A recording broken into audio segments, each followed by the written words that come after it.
Guys welcome in ऋषि गुरुकुल। सबसे पहले आप सभी का स्वागत है ऋषि गुरुकुल यूट्यूब चैनल पे। तो गाइज गाइज बिहार सीरीज के अंतर्गत ये हमारा लेक्चर थर्ड है और तो तीसरा लेक्चर है। तो सबसे पहला हमारा जो मेथड है पढ़ाने का, तो आपको एक पेन और एक पेज या कॉपी पे एक ब्लैंक मैप बनाना है बिहार का, और इसको मेरे साथ है ना भरना है मल्टीपल टाइम। जैसे बिहार का अक्षांशीय विस्तार, तो ये अपना अप्रोक्स में कितना है, तो 24 डिग्री उत्तर से लेकर 27 डिग्री उत्तर मतलब नॉर्थ।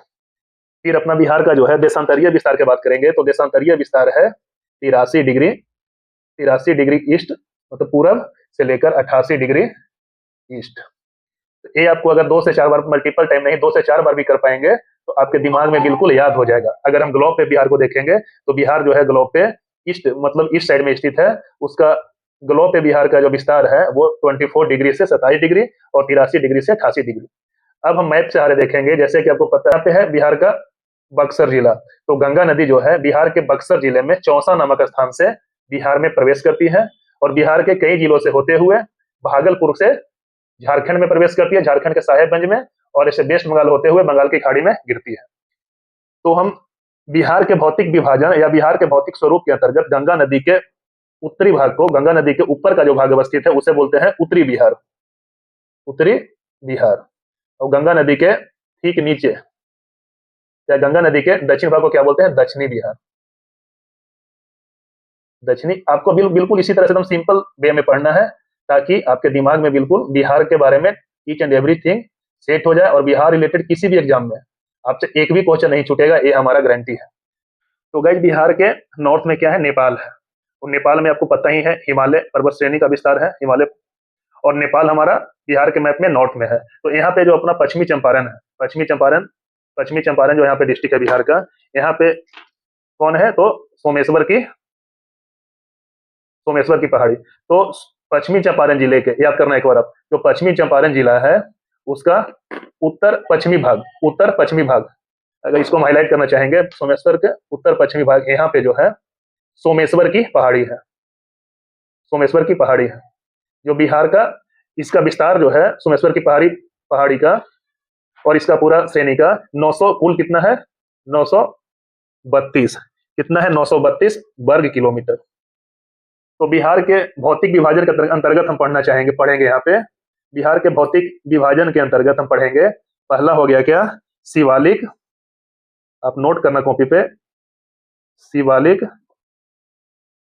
पर्वतमाला, शिवालिक पर्वतमाला एवं तराई क्षेत्र। जैसे ऊंची ऊंची चोटियां के बाद में जब डाउन आता है ना, तो गड्ढानुमा हो जाता है तराई के फॉर्म में। इसके अंतर्गत हम 3 भाग में इसको पढ़ेंगे। पहला हो गया दून मतलब तराई, उसमें इंपॉर्टेंट कौन है, रामनगर दून, रामनगर दून। सेकेंड वन में है अपना सोमेश्वर की पहाड़ी, जो कि बिहार के पश्चिम बंगाल जिले के उत्तर पश्चिम भाग में स्थित है। सोमेश्वर, इसको सोमेश्वर रेंज भी बोला जाता है, सोमेश्वर की पहाड़ी। और थर्ड वन में इसमें क्या है, हरहा घाटी उसको बोला जाता है, हरहा घाटी। थर्ड वन में बोला जाता है हरहा घाटी, और इसी को हम दूसरा नाम से बोलते हैं दून घाटी, दून घाटी। तो हमारा जो शिवालिक, बिहार में जो शिवालिक पर्वतमाला है उसका विस्तार है, जैसे आपको पता है ना, हिमालय के अंतर्गत हम पढ़ते हैं हिमालय के विस्तार के बारे में। तो इसमें हमारा है फर्स्ट वन में है ट्रांस हिमालय। फर्स्ट वन में कौन है, ट्रांस हिमालय, उसका भाग बिहार में नहीं है। ये हमारा है तिब्बत देश के बारे में है, तिब्बत के बारे में है। सेकेंड वन हमारा है बृहद हिमालय, उसी को बोलते हैं महान हिमालय, महान हिमालय, उसका भी नहीं है।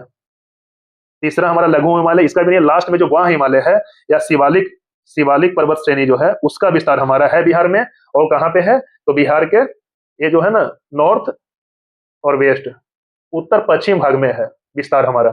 थोड़ा सा विस्तार है इसका शिवालिक, ये नहीं कि पूरा हिमालय का, हिमालय के शिवालिक श्रेणी का विस्तार है हमारे पश्चिम चंपारण जिले के उत्तर पश्चिम भाग में। तो गाइस ये जो हमारा है शिवालिक पर्वत श्रृंखला का जो 3 पार्ट है, रामनगर दून, सोमेश्वर की पहाड़ी और तीसरा हरहा घाटी या दून घाटी, इसके बारे में आपको बिल्कुल नोट्स बनाना है और इसको 1 से 2 बार पढ़ना है। तो गाइस शिवालिक पर्वतमाला एवं तराई क्षेत्र के अंतर्गत हमारा 3 पार्ट जो हो गया, पहला हो गया रामनगर दून, सेकंड वन हो गया सोमेश्वर की पहाड़ी, और तीसरा हो गया कौन, हरहा घाटी या इसी को बोला जाता है। बिहार के बीचों बीच से गंगा नदी निकलती है, बहती है, बिहार के बीचों बीच से गंगा नदी बहती है और गंगा नदी के ठीक उत्तर में है उत्तरी गंगा का मैदान, उत्तरी गंगा का मैदान।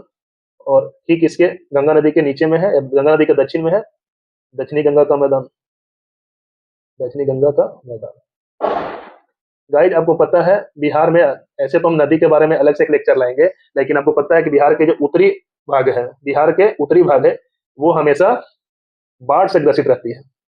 इसका रीजन यह है कि बिहार के नेपाल से जो नदियां निकलती है, बिहार के उत्तर पार्श्व नदियां बहती है, उसमें मुख्य रूप से गंडक, बूढ़ी गंडक, कोसी, कमला, बागमती, ये सब जो ऐसी नदियां हैं जिसमें सालों भर पानी रहती है, जो सालों भर बहती है। और दक्षिणी बिहार जो है वो सूखा से ग्रसित है, दक्षिणी बिहार जो है वो हमेशा यहाँ पे सूखा पड़ती है, मतलब इधर की नदियां में सालों भर जल नहीं रहता है, केवल बरसात के सीजन में इसमें जल होता है।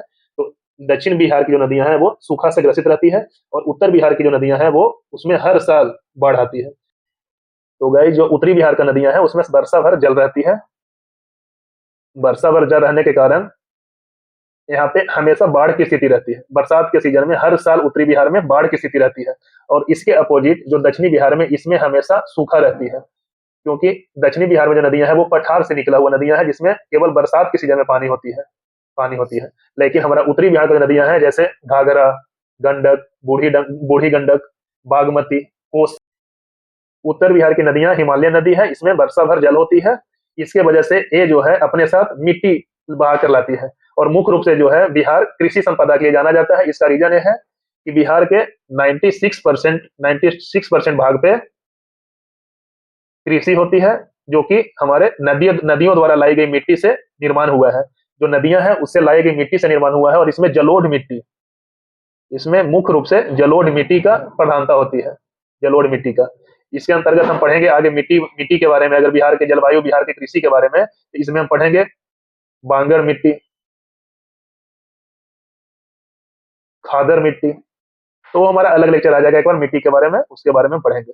अभी हम देखेंगे बिहार के मैदानी भाग, जो कि काफी विस्तृत है। 96% बिहार का जो है वो मैदानी भाग है, और बिहार जो है कृषि संपदा के लिए जाना जाता है, क्योंकि वो नदियों द्वारा सिंचित भूमि है। नदियों द्वारा लाई गई मिट्टी से बिहार के जो मैदानी भाग है उसका निर्माण हुआ है। तो बिहार का मैदानी भाग मुख्य रूप से दो भाग है इसका। पहला हो गया उत्तरी गंगा का मैदान, उत्तरी गंगा का मैदान, और दूसरा हो गया दक्षिणी गंगा का मैदान, या दक्षिणी मैदान भी बोला जा सकता है इसको, दक्षिणी मैदान।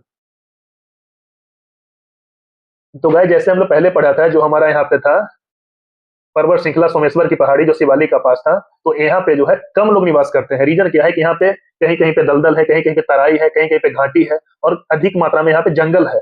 तो इस इलाके में बहुत कम लोग निवास करते हैं, जबकि मैदानी भाग में बिहार के अधिकतर लोग, बिहार का जो है मैदानी भाग में निवास करते हैं। अपने मुख्य पेशा के रूप में यहाँ पे क्या है, कृषि है, क्योंकि ये नदियों द्वारा लाई गई जलोढ़ मिट्टी से काफी उपजाऊ यहाँ पे खेती किया जाता है। अब हम पढ़ेंगे बिहार के जो पठारी भाग है। बिहार के नीचे में अगर हम देखेंगे तो यहाँ पे बिहार के नीचे में कौन है, तो झारखंड है। बिहार के नीचे में कौन है, बिहार के साउथ में झारखंड है। और झारखंड का यहाँ पे जो है छोटा नागपुर का पठार, छोटा नागपुर का पठार है, जो कि खनिज संपदा के लिए, जो अपने खनिज संपदा के लिए जानी जाती है। तो बिहार के यहाँ कैमूर से लेकर बिहार के पश्चिम में कैमूर से लेकर इधर बांका तक अप्रोक्स ऐसा पूरे एरिया जो है पठारी इलाका है, पठारी क्षेत्र है, और यहाँ पे बहुलता में खनिज संसाधन पाया जाता है। अगर हम विशेष रूप से पढ़ेंगे इसको आगे, लेकिन बिहार का जो पठारी क्षेत्र है यहाँ पे बहुलता में क्या पाया जाता है, खनिज संसाधन पाया जाता है। अब झारखंड के छोटा नागपुर के पठार से जुड़ा होने के कारण, अगर इसका सही में आज भी ये खुदाई से ज्यादा खुदाई नहीं हो पाया है, लेकिन अगर इसका खुदाई किया जाए तो इसके अंदर काफी बड़ी मात्रा में खनिज संसाधन इसके अंदर पाए जाते हैं। तो मुख्य रूप से हम बिहार को आज तीन भाग में बांटने का, बिहार का जो भौतिक स्वरूप है मुख्य रूप से तीन पार्ट है। पहला हो गया शिवालिक, शिवालिक का जो पर्वतमाला था उसका पार्ट, जिसके अंदर क्या हो गया, सोमेश्वर की पहाड़ी, रामनगर दून और हरहा घाटी के बारे में हो गया। सेकेंड वन हो गया मैदानी भाग, बिहार का जो मैदानी भाग है, जो कृषि संपदा के लिए जानी जाती है, और जो नदियों द्वारा लाई गई मिट्टी से, जलोढ़ मिट्टी से बना हुआ भाग है मैदानी भाग, जलोढ़ मिट्टी। और तीसरा हमारा जो है यह है बिहार के दक्षिण में क्या है, पठारी भाग, पठारी भाग जो काफी बहुलता में यहाँ पे क्या पाया जाता है, तो खनिज संसाधन पाया जाता है, जो कि झारखंड के छोटा नागपुर के पठार से जुड़ा हुआ है। तो गाइस उम्मीद करते हैं कि आज जो हमने बिहार के भौगोलिक विभाजन या बिहार के जो भौतिक स्वरूप है उसके बारे में जानने का प्रयास किया हूं, और अगर आपको ये वीडियो अच्छा लगे तो बिल्कुल लाइक और सब्सक्राइब शेयर करना मत भूलिएगा। और बिल्कुल इसको बेसिक तरीके से आपको पेन एंड पेपर एक निकालना है। पेन एंड पेपर के सहायता से आपको एक स्केच, रफली स्केच बिहार का ड्रॉ करना है। और जो मैं आपको बता रहा हूँ उसी तरह से अगर आप 2-3 बार पढ़ेंगे तो आपको बिल्कुल बिहार के बारे में, आप किसी भी एग्जाम में अगर कोई भी प्रश्न आपको देखने को मिलेगा तो मेरा ऐसा मानना है कि आप 100% उस प्रश्न को सोल्व कर पाएंगे। धन्यवाद आपका।